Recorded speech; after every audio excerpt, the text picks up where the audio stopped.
Welcome to the Finest Style podcast, where we celebrate the moments that define success. Today, I'm at Staff UK, kindly hosting us in their podcasting studio. And with me today, I also have David Chappell, the Managing Director of Crompton Controls. David, welcome. Thank you. So today we're going to embark on your journey of leadership, resilience and transformative success you've had during your career at Crompton's, which is 29 years in the making, is that right? Yeah, boy and man. But before we dive into it, please do give me a little overview of Crompton's and your role currently. So currently MD at Crompton Controls. We're a manufacturing business, used to be part of Brook Motors, a big motor manufacturing company. We're standalone now, based in West Yorkshire, and we manufacture motor control gear, BMS panels, every electric motor needs a controller. So 10 million low voltage electric motors in use every day needs a motor control. And that's what we manufacture on our little site in Wakefield. Yes, and you've been with the company for a remarkable 29 years. So you started as a young man there. Was it your first? As a boy. As a boy? Straight from college. Yeah. Went to college, finished college, and then we're ready to start a job. I only describe it as on the lowest run of the ladder. Just worked hard, took opportunities, took learning opportunities, and now sit at the top. I think it'll be interesting to actually just discuss maybe the key turning points in that time over with the company. So how old were you when you joined? I'm not telling you. So I must have been 19. Yeah. So and like I say, I started on lowest run of the ladder, but I was ready for work. You said turning points and career turning points. I was always ambitious from day one. I knew that I wanted to move higher, prove myself. Quite early, I realised that I wanted to go be in charge and command and help other people. But from day one, straight into a manufacturing environment from college, working with guys, experienced guys, older guys, and taking knowledge, their experiences, their knowledge, and the importance of working in a team and being a team player. Really, really early days, realised that if the team didn't function, the business didn't function. So you had that really unique insight from the starting at the lowest position, then moving on to what was your next stepping stone? Yeah, it's quite funny when you're friends and you start work, you see friends now and you say you're still at the same factory, still doing the same job. So when I started lowest run of the ladder in the corner of the business, learning, and every 12 months got opportunity to move, sometimes 6 months, but moving from department to department, reskilling, new skills, new experiences, managing people, managing older people and gaining their respect through teamwork, but then working all my way through manufacturing. Then I did exactly the same into the office environment, into sales, internal sales, internal design, AutoCAD, external sales, real difference. So seeing both sides of the coin, from manufacturing, how the product was manufactured and what it could achieve, and then to the customers fulfilling a solution sale. I class the 29 years as an apprenticeship. And it's as I was going to ask is, was this a formal apprenticeship? Started on a formal apprenticeship, but not rest of it was in-house ad hoc. We did a lot of in-house training. We were part of a big group when I joined, so training were available. Greenbelt, lean manufacturing, sales training, marketing training were available, and it was a lot were in your own time. So a lot of people have got other priorities. I got a young family, and you were at night school learning. But when you look back, it was part of an apprenticeship building me into.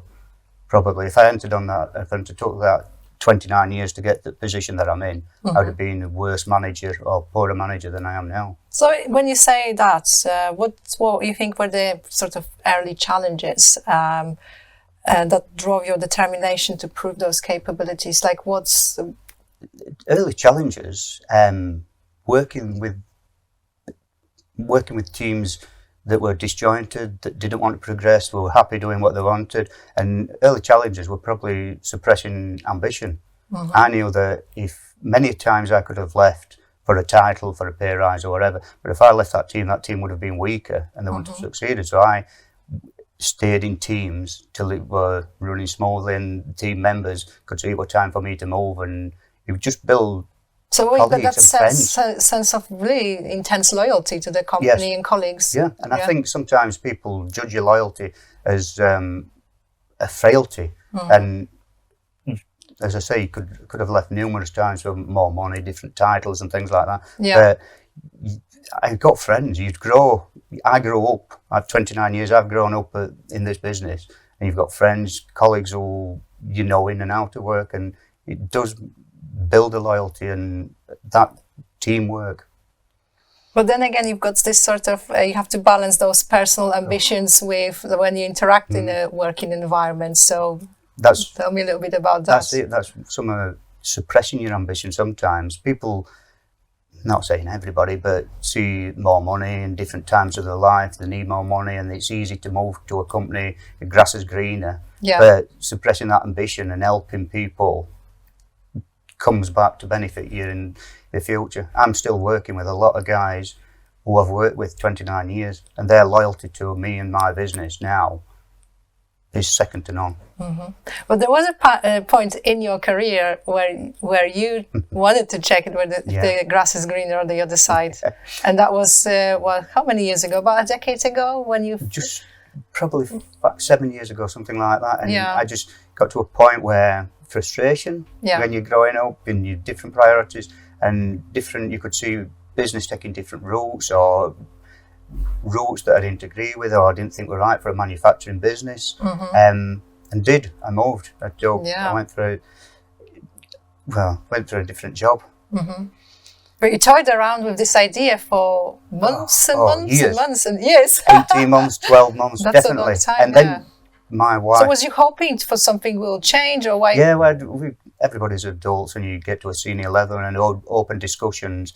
And after having open discussion, thought it was best for both the business and me to move. And what did your wife say? Sorry, I've just got into your... When I left, it was like a bereavement. Yeah. So I'd been, probably at that point there, I'd been 25 years. And just that shock of not being what was my norm every day, every night, every weekend, knowing where we were going. And going into the unknown. Oh, yeah. So scary. Yeah, really scary. Scary but exciting as well at the same time, because there's a reason why you've left. Yeah. So you've left because you wasn't happy. You know, it took many months to get to that point. And I think, looking back and from what we've discussed, and we're going to talk about it now, it's actually have helped you progress quicker. Unbelievably. I landed in an environment which was non-manufacturing. It was accountable, it was driven, some would say military precise, it was military planned. And what I did realise within a short period of time, I'd got all those skills, just weren't using them to my best, to my most advantageous.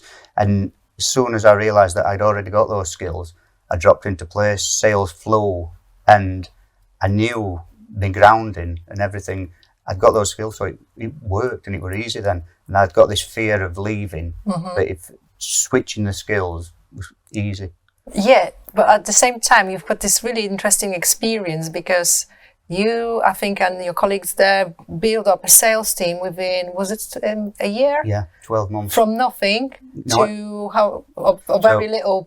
So how many people was it? So when I left and started a new position, we built an external sales team from no external sales up to 7 people, covering UK, Ireland and Europe within 12 months. Yeah. And that business that I joined was an old business, and it flipped. Sales grew. Turnover went from 12 million to 15 million. Yeah. We got 13 months. Tell me a little bit about that, because it sounds easy. Yeah, we took on 7 people and they are selling, but like we know in sales environments, it's very tricky, isn't it? To get, tricky. you have to know how to sell that certain service or product. So to finding those people is really difficult. So, really difficult. So 7 is the end. Yeah. So where and it's grown since I left, but the number of interviews and finding people who are willing to take a chance and had got knowledge or got experience within the correct sectors. What we did, we sectorized where we were going to apply or appoint people, and it was numerous interviews to get the right people. Some didn't work, and quite quickly. That's one of the things that I did learn, that the business can't suffer the wrong person in the wrong job. And it's for both parties. If the employee is not happy doing the job, they're not doing the job to the best ability. So we quite quickly move people, restructured, realigned to make them happy, and then both sides win. But so, what's the period of when you can find out if somebody's good at the job? Is it a month, 2 months, 3 months? How quickly do you know? I think you go with your gut feel, and sometimes you can feel quite quickly. You can, after an onboarding, you can really find, some people quite quickly. Some takes longer, and they can have an honeymoon period, but less than 100 days you can see. Less than 100 days, that's a good number to aim. So like about 3 months, you would say. So that was very fast-paced, hiring and firing and getting that the right team in, and then having the numbers going up. It must have felt really good. So why are you coming back to Crompton then? Because it's has this emotional pull on you. Yeah, exactly. I would never. I don't think I'd have moved to a different business if it wasn't my old business coming back and asking. Yeah. And I knew from my experiences from when I were away, 12, 13 months, what I needed to do when I got back. I'd got a frank conversation. I'm coming back. We're going to do this, and this will change us. And that environment where I'd been in, military planned, and then going back to what I knew, and it hadn't changed since I'd been away. Yeah. I knew before I set the foot back into building what were going to happen and when it were going to happen. And it's proven now. We were a business that never made anybody redundant, never sacked anybody. It were a job for life, regardless whether it were right for business.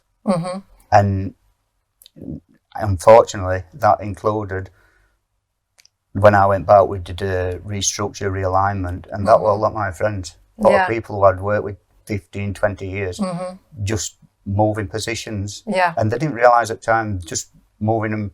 And it's quite funny in a manufacturing environment, moving from one section to a next section, how their attitude changed, how the appearance changed, the easier the job became for them. Some, in any restructure, we had to restructure, but I knew before I set foot back in building what we needed to do.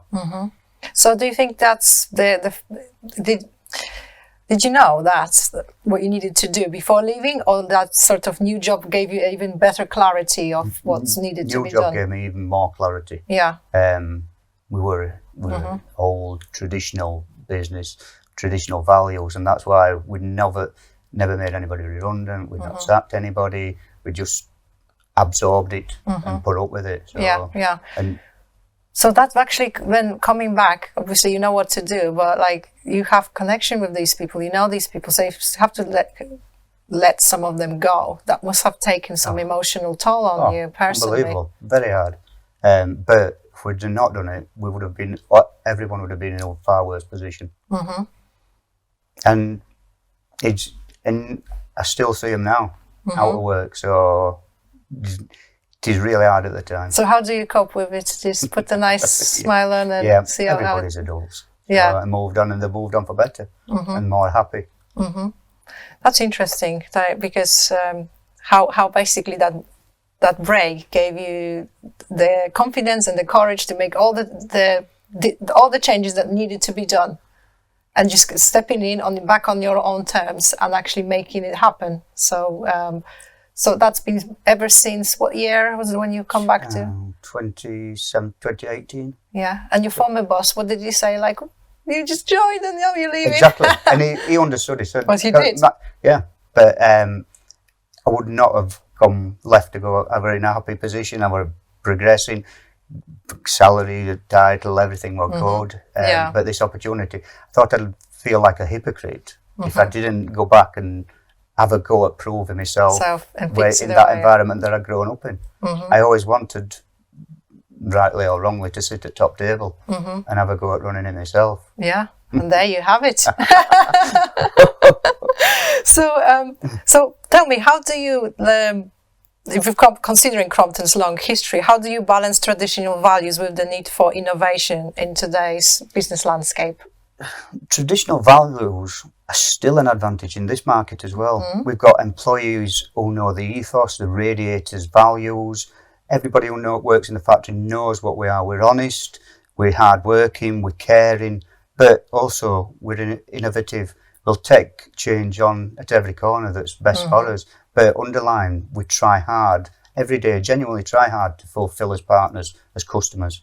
And I think those core values, hard-working, honesty, caring, we're a caring employee, try our best to be a caring employee, stand us in good stead. I've got a loyalty rate of employees, so myself, and I'm still considered young lad. And I've been, if you count my years, 29 years, I'm still a young lad. So there's an environment that's a nice work environment, but being a caring employee and looking after people, you see the families grow, you see we've got a point where we've got husband and wife working for us, we've got father and son, father and daughter working within his business. So that's a very family-oriented place. It's a very family-orientated, and try and run it with family-orientated values. And that's basically that makes your business really unique, because you have these traditional core values, but you and yourself as a managing director, and you've seen that over the years, have driven innovation. Still a corporate environment. We still underline though the values of that family. Try and run it as a family business. We're still corporate. We're still professional in everything we do, but as employees, as biggest assets, so look after them as well as we can. I remember just not long ago when you had your presentation about sustainability and how you progressed in terms of how you make your products. So it's always evolving as well on that front. So it's the traditional, but you always at the top of your game in terms of the business and where the technology takes you. And we try, obviously that's one of my passions. We try and be at the forefront. We try and keep at the forefront of everything we do. But we're driven by as partners, as customers. We've got strong customers.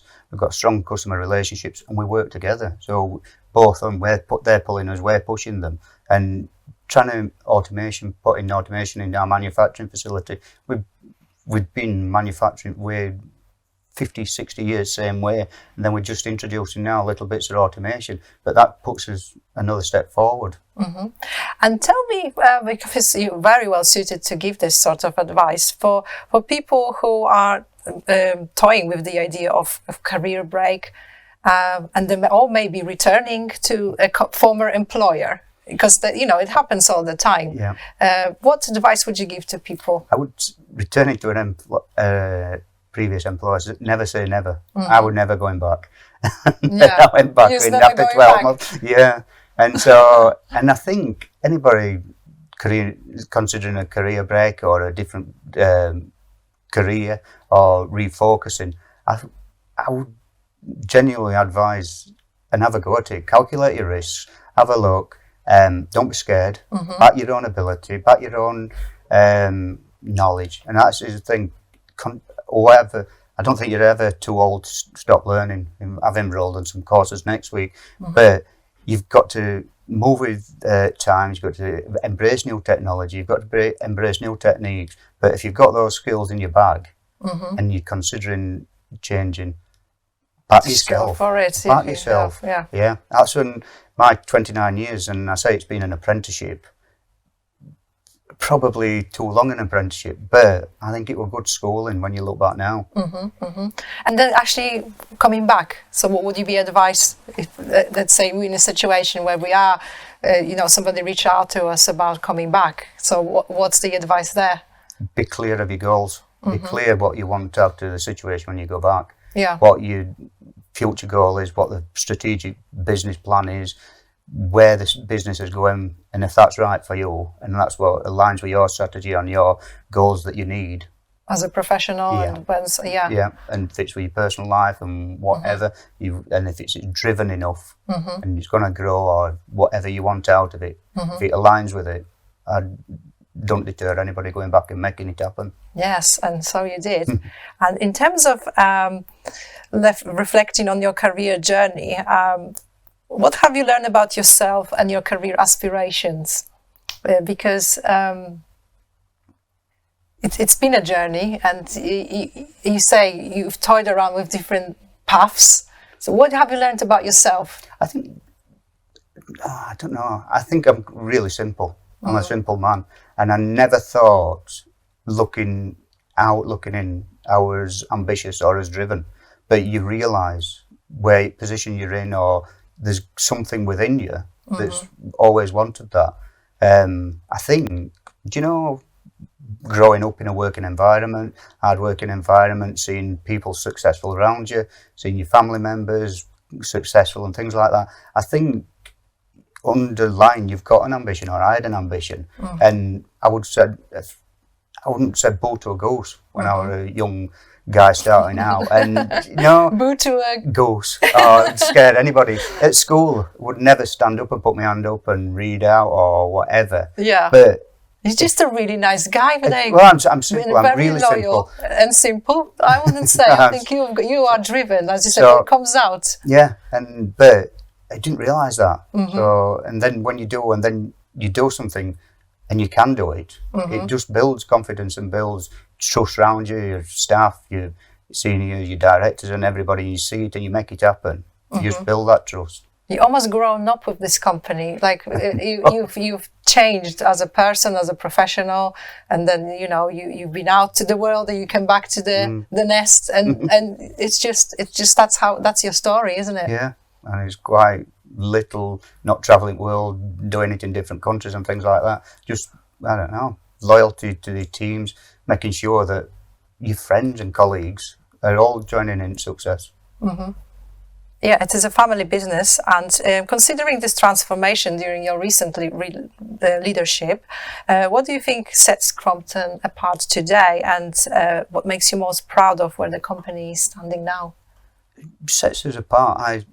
I think going back to core values, like I said, every employee knows what we want, is the ethos, they radiate it every day within the work that they're doing. They're genuinely trying to do the best job. We're honest, we're transparent, we're hard-working, we're quality-driven, and we want to find a solution for our partners, customers, that's best for them. So I think just that values, we do what it says on tin, and we, to our own detriment, we ensure that as customers, as partners, are fulfilled. And that is every person who I employ knows that we do our best for every day, and we try to achieve everything what we need to do for our customers and move forward. And it radiates through your leadership and the way you've been with the company, how loyal you've been.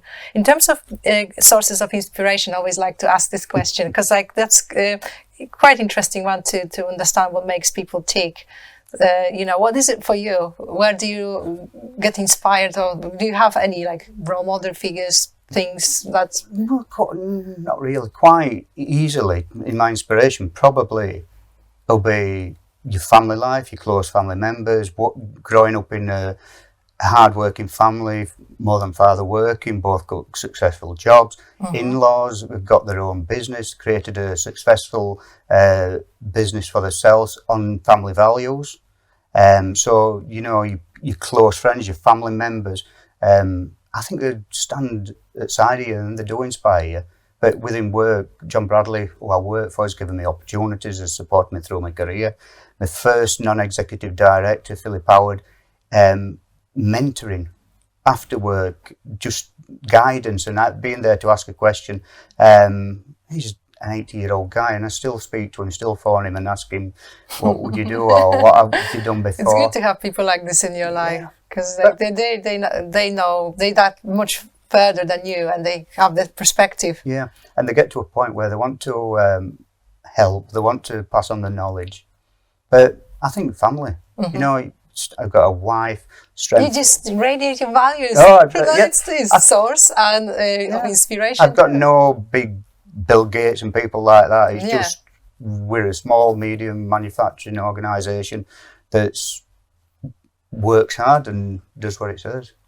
Thank you very much, David. It was a real pleasure to have you here at the Finest Hour podcast, learning about your story, thinking about, your stepping stone to transformation, and that innovation and resilience and family that is at the heart of this process. So it was really good to get to know all that. So thank you very much for being part of the podcast, and thank you for joining us for this episode of The Finest Hour. Please share this with your network, and for more inspiring stories, please visit our channel, and don't forget to like and subscribe. I'll see you very soon for more interesting stories of passionate leaders and their transformative successes. Thank you.